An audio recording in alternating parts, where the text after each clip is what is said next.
Sarah. I'm co-owner of Sharpeshipments, which is an eBay store. We sell a variety of items, anything from toys to tools to clothing.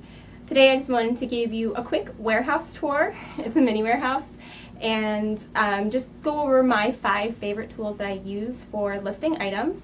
They're tools that are really helpful with this business. They're not necessarily must-haves. You can definitely get away with not using them, but I find them extremely useful. So on Instagram, everyone seems super interested in just how I store the items, surprisingly. So I did want to show you that. Before I do that, I just want to give you a little backstory. Me and my boyfriend started reselling technically like 6 months ago, but we started doing it full-time, fully engaged in end of August into September. And we are using his basement currently. We are looking for a warehouse. It's kind of tough to find one in our area, especially because we do have a couple of requirements that we need. I really want it to be insulated since I'm in here so much. I need a bathroom there, especially if I'm going to be having my kids there with me. We have to use the potty constantly. And a few other small little things. So until we find the perfect one, we are just making do with what we have.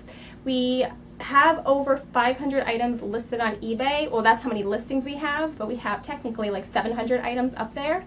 And for that, we have to have some kind of room to do it all in. So we actually have 8 plastic shelves set up, and then I have 5 wooden cabinets set up and 4 drawers. So I'm going to take you through that now. So like I said, we do use these plastic shelves. We got these at Walmart, and they stack. You have to assemble them, but it's pretty easy. Over here on the first shelf, we have all the kitchen appliances. Underneath that, we have anything that has to do with the bathroom, any faucets, rugs, things like that. Underneath that, we have bedding.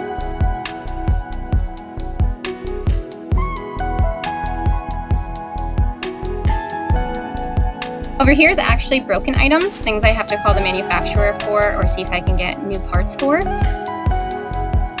Up here, I have interior and exterior decorations, anything that could be used outside like grill parts or hoses. Here I have all the lighting.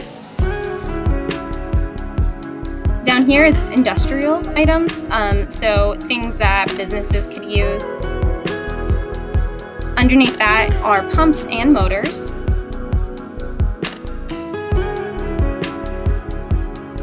Over here we have any kind of ceramic, cups. We have a lot of Brita pitchers for some reason.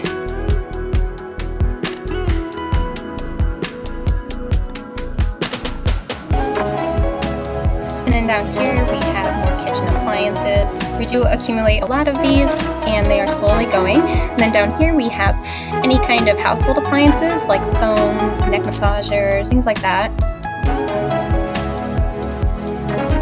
Underneath that we have exercise equipment.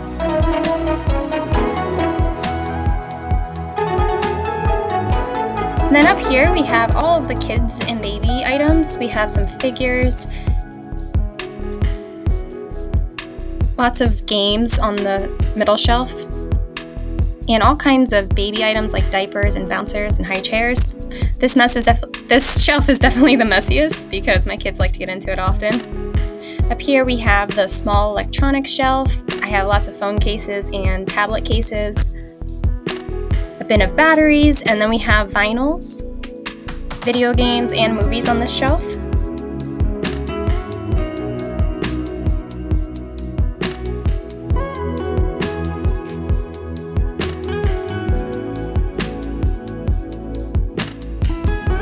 Then we have books, and I like to keep all of the wires together in one crate, and I actually do label them with the item number that's on eBay so I can quickly find them when they do sell. At the bottom we have lots of books. The textbooks sell really quickly, but unfortunately any kind of just regular book doesn't sell too well. At the top of this shelf is electronics. We are buying a lot more electronics lately, and that's just because they sell fast. And then we have speakers right here. Any kind of headphones, electronics, game controllers, some electrical units go on the shelf. And same thing for the bottom shelf, just more electronics.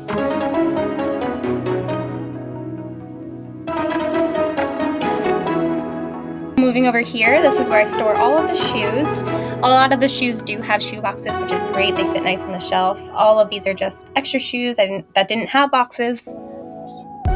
And my rolling cart actually does have 2 shelves full of shoes as well. That's just because we ran out of room. Then we have bags and clothes. The bigger clothing I put in boxes, and then if it's a smaller piece of clothing, I like to put them in poly bags, labeling them, and keep them in crates, and that's just to help sort them and when something sells so I can easily find it.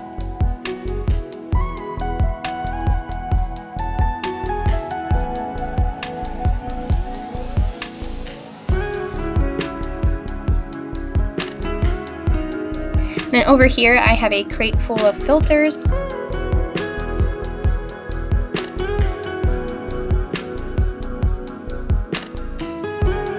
Out here, this is where I test a lot of items. It kind of has lots of miscellaneous items up here, including antiques that I have. I don't want to put these in drawers or cabinets because I don't want them to break. Up here, I have health and beauty items, anything like cough drops, facial wipes. I keep all the shampoos and conditioners up here.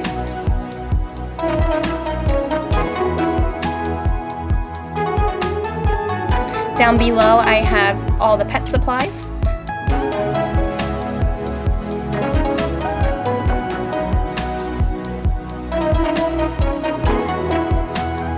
And then in the drawers, it's just a lot of miscellaneous items. I have a few antique pieces that are smaller.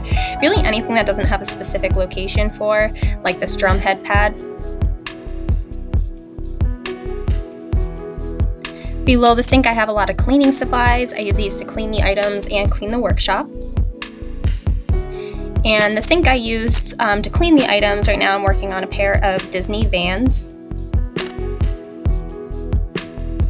Over here is packaging supplies, and this is my Sony speaker, and this speaker is amazing, guys. In this shelf, I have all the chemicals. I try to wrap and keep everything separately so there's no spills and nothing, gets spilled together. Underneath that, I have lock boxes and doorknobs, anything for security.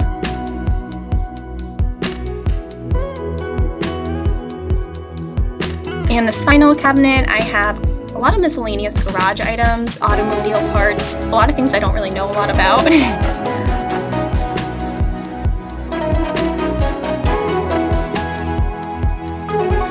And then there's our presentation board.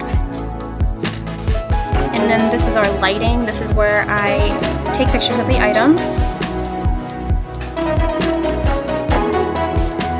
This light box is really awesome. I will be talking about this shortly.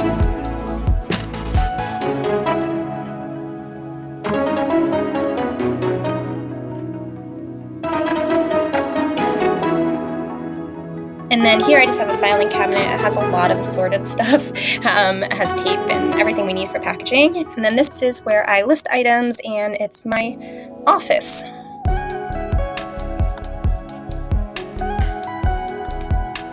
And then right here I have the mannequin, which I put some of the more petite size clothing on to take pictures. I have some prepaid boxes, and I have the eBay tape that eBay sent us. And there's Sawyer's doggy bed, so when he's down here he has somewhere to sit. And here is the box room. It's a huge mess right now. It's definitely my shame closet. Okay, so now let's get into the 5 tools that I use for reselling. The first is my light box. The light box is phenomenal. It gives you professional quality photos. I definitely recommend this if you want to take your picture quality to the next level. Next is my label maker. You probably saw this throughout the video that I was labeling everything. I find it very useful for once an item sells, just to locate that item. Next is the magic erasers. These are phenomenal for cleaning. They can get literally any stain off of anything that's non-porous. I use these a lot on shoes, so that if there's any markings on like a white part of a shoe, they will clean it right off. Next is the smart weigh scale. The smart weigh scale is great for if you need to weigh an item. It starts in ounces and then it goes to pounds, and this is just to get accurate measurements so you know what you're going to be paying for shipping. And last but certainly not least is my Rollo Printer. This is great for printing out the shipping labels. You don't need it. You can use just a standard printer and tape the package labels on, but for me I find it extremely useful. It's very quick and it doesn't require ink. Alright guys, thanks so much for watching. I hope you have a great day.